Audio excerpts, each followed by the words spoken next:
여러분 안녕하십니까? GJ 복음통일방송 장견은혜TV 여러분과 함께 오늘은 주여 나를 사용하소서 귀하신 분들을 모시고 여러분들을 찾아왔습니다. 여러분 반갑습니다. 반갑습니다. 네. 예, 오늘은 네. 특별히 파라과이에서 저 남미에서 남미잖아요. 네, 파라과이가 그 남미에서 네. 평신도로 네.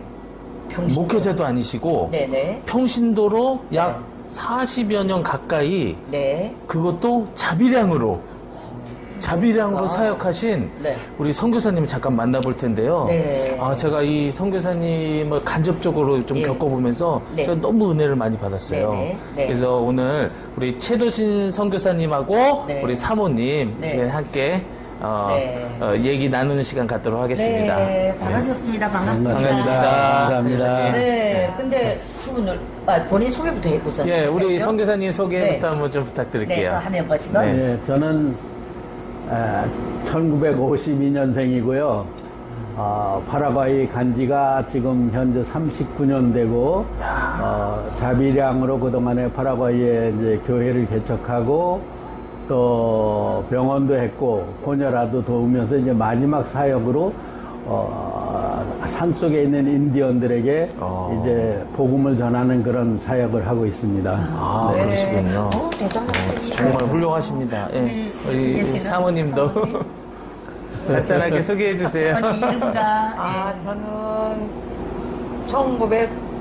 1958년생이고 네. 선교사님 아내로서 네. 36년 동안 이렇게 도와준 아내입니다. 너무 감사합니다. 너무 우리 감사해요. 학장입니다. 그러세요? 네. 대단하십니다. 그러니까요. 어떻게, 예. 그러면 파라과이? 예. 파라과이, 남미. 예. 예. 저희는 북한에서 와가지고 정말 전문가 아니고는 세상을 잘 모릅니다. 그래서 파라과이인지는 잘 모르지만 어쨌든 32여 년을 예. 그 자비량으로 사역하셨다는 것이 너무 놀라운데 그렇죠. 그 이야기 한번 들어볼까요? 그러니까요. 네. 예. 몇 년도에 파라과이로 가셨나요? 84년도 네. 11월 12일인가 11월 12일 근데 누가 가라 했어요? 하나님이 오라 했어요? 하나님의 콜링을 받으시고. 하나님 받으셨구나. 네. 그때 사모님은 어떻게 선뜻 따라 나섰어요? 예. 그냥 그래요? 현재까지도 남편이 하는 거는 반대하지 않는다. 야. 그렇게 살아가고 있습니다. 예, 진짜 본인이 동역자로서 얘기해야 딱 아주, 좋더라고요. 이렇게 대단하시죠. 전혀 하나님 그냥 세상 속에서 살면 네. 많은 반대를 하겠지만 네. 하나님 일을 하니까 하나님을 하니까. 반대할 이유가 그렇죠. 아멘. 반대할 예, 이유가 맞습니다. 없고 네. 그냥 어디를 가든지 제가 무조건 오케이 했습니다. 무조건 오케이. 무조건 오케이.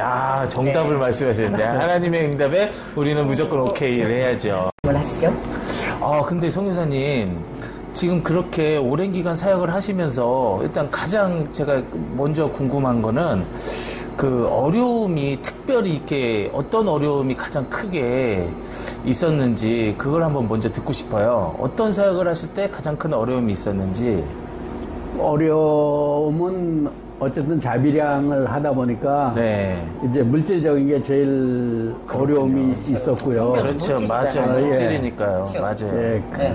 그렇게 하면서 이제 제가 많이 깨닫는 게, 네. 이게 내 일이 아니고 하나님 일이로구나. 그러니까 물질을 많이 주시면 많이 할 수 있는 거고, 네, 조금 주시면 조금 하는 거고, 내 욕심으로 하지 말고 하나님이 시키는 대로만 하자. 아멘. 그리고 나서 아멘. 이제 그 다음에는 그런 거에 대한 그런 고민이 다 벗어나고 무거움이. 그래서 계속적으로 네. 선교를 할 수 있었던 거죠. 네, 저도 선교하면서 보니까 어떨 때는 때로는 없는데도 막 하려고 하는 게 있더라고요. 돌켜놓고 보니까 그건 하나님이 하시는 게 아니라 내가 하는 것 같더라고요. 맞아요. 그래서 하나님께서 주시는 대로 그 마음을 거기에다가 정말 쏟아부으니까 하나님께서 모자라지 않게. 네. 사모님, 저는 참 사모님이 너무 훌륭하세요. 어떻게 그렇게 남편이 가자문 가고 오자모 오고 처음부터 그렇게 우선 인간적으로 우선 너무 좋으니까 또 다른 것도 있을 것 같아요. 그게 너무 그거 있지 않을까요? 그쵸, 또 너무 매력적이시네요. 그렇지요. 나는 이렇게 부부 사역하는 모습을 많이 보잖아요. 그러니까요. 근데 또 야. 부부가 또 안 맞아서 또 이렇게 막 이렇게 맞아요. 이렇게 트러블 생기 그렇죠. 근데 네. 정말 두 분은 정말 연분 천상. 그러니까요.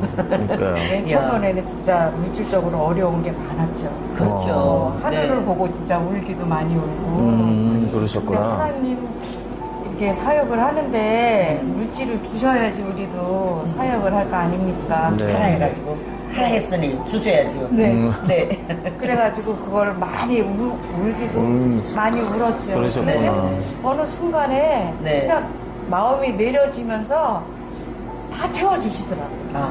그래가지고 일을 하겠고. 그러니까 스스로 계속 그 수입을 창출하시려고 노력을 하셔서 네. 그렇게 해서 그거를 선교비로 계속 이렇게 후원하시고 되시고 직접 그렇죠. 이렇게 자비량으로 하신 거잖아요. 그러면은 우리 선교사님 처음에 파라과에 가셨을 때 초창기 때 주된 그 사역을 어떤 사역을 먼저 시작하셨었어요? 네, 처음에는 가니까 네. 제가 이제 감리교인인데 파라과이에 현지인도 없었고 한인도 없었고 감리교회라는 자체가 없었어요. 감리교회라는 것도 모르고 네. 있는 아니 현지인도 없고 한인도 없었고 예, 없었어요. 그래서 거기에 감리교회 목사님이 한 분이 계셨는데 네. 그분이 초교파적으로 그냥 뭐 초교파 예전에는 그 아순션이 수도니까 아순션 교회 무슨 네. 연합교회 남미니까 남미교회 이런 식으로 목사님들이 오셔서 네. 그냥 교파 없이 했는데 제가 이제 감리교회 선교사로 갔기 때문에 그렇죠. 우리 감리교회를 한번 해봅시다. 그렇게 해서 이제 그 목사님하고 감리교회 이제 기초를 놓고 그곳에 감리교회가 처음? 이제 거기에 처음으로 85년도에 제가 84년도에 갔고 네. 85년도 4월 5일 날 네. 감리교회 창립 예배를 드렸고요. 그 다음에 이제 2년 후에 현지인 감리교회가 생겨서 지금 33개 교회가 이제 있습니다. 벌써? 네. 거기서 33개 교회가 탄생된 거네요. 그럼 네, 감리교회가? 네. 그러면 대단하시네. 두 분이서 세운 교회가 몇 교회나 됩니까?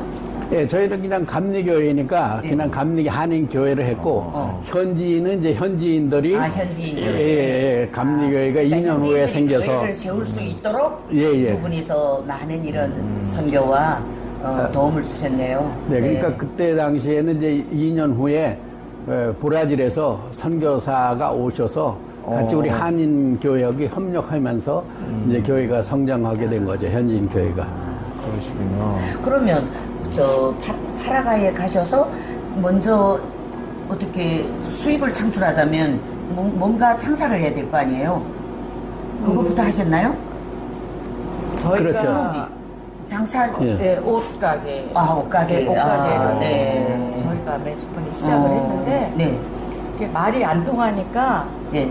그냥 도둑도 많이 맞고 어려움이 도둑? 도둑이 있어요? 네, 도둑이 많아요. 그래서 도둑도 많이 맞고 그래서 어려움을 많이 겪고 그리고 그 옷장사를 하다 보니까 이게 보니까 앞으로 낳고 뒤로 미치는 게 옷가게더라고요. 그래서 다시 이제 편의점으로 바꾸면서 이제 그때부터 편의점으로 해가지고 괜찮게 돼서 하나님이 이제 축복해 주셔서 그때부터 이제 선교비를 그다음부터는 그래도 조금 수월하게 쉽게 이렇게 할 수 있어요. 그러면은 전혀 뭐 예를 들면 국내라든지 해서 같이 이렇게 뭐 소통을 통해서 뭐 예를 들면 선교비를 뭐 따로 이렇게 받으신다거나 이런 거는 없으셨나요? 네, 그런 거는 전혀 없었어요. 아니, 전혀 없었었어요? 전혀 어떻게 그렇게 하시지? 전혀 없었어요. 아니 근데 이게 제가 솔직히 잘 몰라서 그런 건데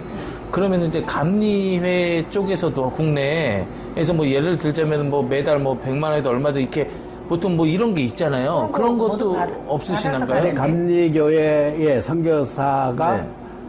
본인이 1,000불, 네. 아내가 1,000불, 네. 뭐 이렇게 정도는 이제 후원을 받아서 갔는데 저는 자비량으로 갔기 때문에 그거 네. 없이 파송을 받았고요. 그것도 없는 거예요? 예. 그런 것도 없었어요. 안 받겠다 하셨어요? 그냥 저는 자비량으로 가겠다. 그리고 그거를 선교국에서 주는 건 아니고 내가 모집을 해야 돼요. 네. 내가 후원처를 만들어야 되는데 네. 제가 이제 평신도다 보니까 네. 목사님도 안면이 없잖아요. 어디다가 뭐 선배님, 후배님 네, 나에게 네, 네, 네. 뭐 선교사 나가는데 좀 후원 좀 해주십시오 할 때가 없었죠, 사실.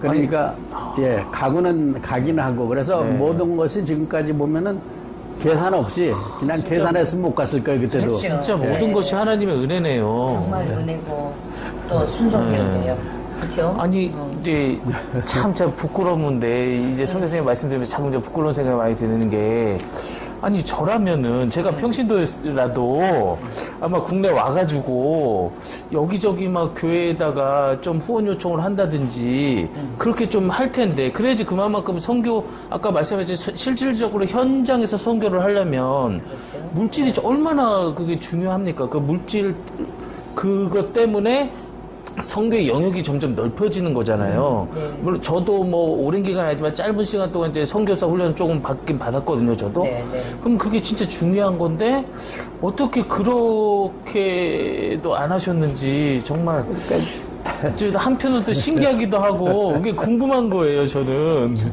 저도 선교사로서 네. 사역을 시작했잖아요. 네. 근데 저는 또 이분들 선교 사역하고 틀리잖아요. 네. 그렇죠. 북한을 알리고 네. 또 북한에서 불러내신 하나님의 뜻을 저는 또 네. 그런 대언자로서의 사명 감당하다 보니까 목사님들이 자꾸 그래요. 선교사님 하나님이 주신 기회입니다. 후원 이런 걸 돌리세요. 그거 못하겠더라고요. 꼭 은혜 받은 네. 한두 명이 하는 걸로 난 그걸로 북한 선교, 탈북자 선교했어요. 근데 이거 못하겠어요.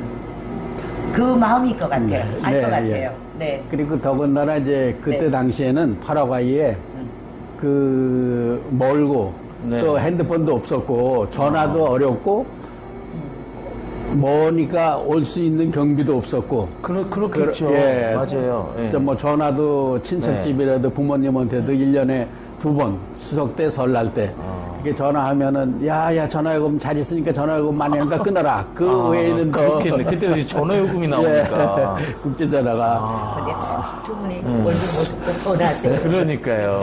예. 네, 은혜 안에서 그러다 보니까 이제 13년 만에 처음 한국을 나왔습니다. 그 다음에 거기 가서 13년. 그러니까 그 동안에 오고 싶어도 올 수도 없는 상황. 그러니까 하나님이 장기적으로 선교를 할 수 있는 지역을 택해 주신 것 같아요. 13년 동안 그러면은 한 번도 안 한 번도 오신 안 거예요? 나왔죠. 야, 못 나왔죠. 그러니 이만갑도 모르고 아무것도 모르시죠. 그렇네. 네. 근데 세상을 모르고 그냥 성격만 우물도 한 골수 파야 물이 나오잖아요. 그러니까요. 네. 어쨌든 선교 사역에 올인할 수 있을 모든 상황, 환경 요건으로 하나님께서 보여주셨네요. 네, 그렇죠. 네. 그러면은 자녀들은 어떻게 키우셨어요? 거기서 키우신 거예요? 현지에서? 네, 네. 거기서 다 나서 국내에서 키운 것도 아니고? 거기서 났어요? 네. 거기서 그러면 낳고? 신혼으로 들어가셨어요? 네. 그러니까 7월 14일 날 결혼하고 네. 11월 12일 날 출국했으니까요. 투가지고요. 정말 한창 신혼 때를 대단하시다. 선교지에서 예, 선교지에서 하면서 그 가게를 하나 옷가게를 시작했는데 거기에다가 집을 따로 얻으려면 비용이 많이 드니까 다락을 매서 그 다락방에서 거의 10년을 살아서 아이가 초등학교 들어갈 때에 이제 단칸방에서 이제 우리 집을 키우셨나요? 가게에서? 네. 가게에서 키웠는데 네. 너무 날씨가 거의 40도 되니까 그렇게 뜨거워요? 뜨거워. 근데 이제 다락을 매니까 이제 천장이 거기는 거의 다 함석이에요. 네. 그럼 막 부서질 텐데. 네, 가까우니까 네. 너무 더워가지고 잠을 전혀 단내가 난다 그러죠. 단내가 나니까 이제 잠을 못 자니까 보통 12시간 넘도록 밖에 나가서 공원에 가서 앉아 있다가 아니, 둘이서 어떻게 나는 말은 언어는 어떻게 해결하셨어요? 언어는 게 정식으로 여기서 이제 조금 배웠죠. 여기서 약간 배웠는데 그냥 안녕하세요 그 정도 배워서 가서 네. 부닥치면서 언어를 배웠기 때문에 부딪히면서 바로. 예. 그러다 보니까 이제 요번에 선교사님들이 오시면 일단 언어를 배워라. 요즘에는 여유가 있으니까 저희 가던 시절에는 네. 진짜 먹는 것도 해결하기 어려운 시절이니까 뭐 어디 가서 돈 주고 언어를 배울 형편이 책 하나 가지고 그냥 부닥치면서 언어를 배운 거죠. 그러니까 제대로 하는 언어가 아니고 앞뒤가 안 맞는 언어를 하고 살아가고 있어요. 지금은 그래도 유창하시는 거 아니에요? 지금? 문법이. 안 그러니까 맞는 그 거죠. 파라과이 그 원주민들 만나면 대화는 일상 용어는 좀 지금은 이제 자유롭게 어려움 하겠죠? 없이 자유롭게 하긴 35년이면 네. 39년이면. 네. 이야, 사실 이제는 조선말보다 조선말. 우리 저 한국에 와서 조선말이라면 영국 사람들이 웃더라고요.